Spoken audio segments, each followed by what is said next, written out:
যদি আপনি যদি আল্লাহর প্রিয় হতে চান, আল্লাহর প্রিয় মাহবুব বান্দা কিংবা বান্দি যদি হতে চান, আপনাকে আল্লাহ তাআলার কাছে সব সময় সারাক্ষণ সর্বদাই পড়তে হবে আস্তাগফিরুল্লাহ, আস্তাগফিরুল্লাহ, আস্তাগফিরুল্লাহ।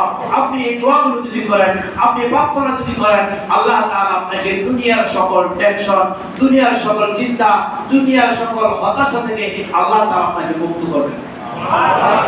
আপনার কাছে আমি এই মুহূর্তে যদি জানতে চাই, এই মুহূর্তে যারা সচেতন জনগণ রয়েছেন, আমার পরিচয়টা সচেতন উপস্থিতি রয়েছেন, আপনাদের কাছে আমি যদি এই মুহূর্তে জানতে চাই, ভাই আপনার কাছে আমি জানতে চাই, আপনাদের মধ্যে আমাদের মধ্যে আমি সহ কার টেনশন নাই জানতে চাই।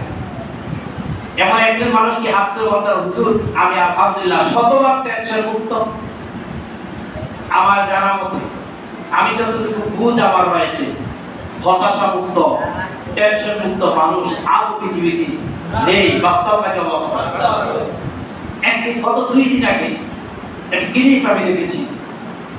বর্তমান আমেরিকার যিনি প্রেসিডেন্ট জো বাইডেন, তার পূর্বে যিনি ছিলেন ডোনাল্ড ট্রাম্প, তার বর্তমানে প্রায় বয়স 86 বছর।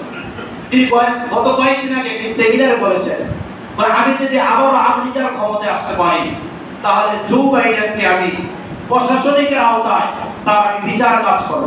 কি করবে? বর্তমান যিনি আমেরিকার প্রেসিডেন্ট তাকে তিনি কি বলেছেন?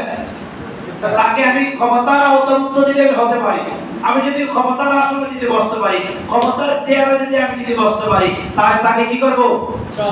বিচার করব, তাকে বিচারের আওতাভুক্ত করব। আপনার কাছে আমি জানতে চাই, জো বাইডেন এই কথা শোনার সাথে সাথে টেনশন হতাশা হয়েছে কি হয় নাই? যে ডোনাল্ড ট্রাম্পের কথা বললাম, তিনি হতাশা মুক্ত নাকি হতাশা যুক্ত? হতাশা যুক্ত। তার হতাশা আছে। পৃথিবীতে আজও এমন কোন মানুষ আপনি খুঁজে পাবেন না যার টেনশন নাই।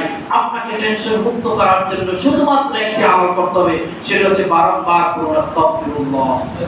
জোরে বলুন আস্তাগফিরুল্লাহ, আস্তাগফিরুল্লাহ, আস্তাগফিরুল্লাহ।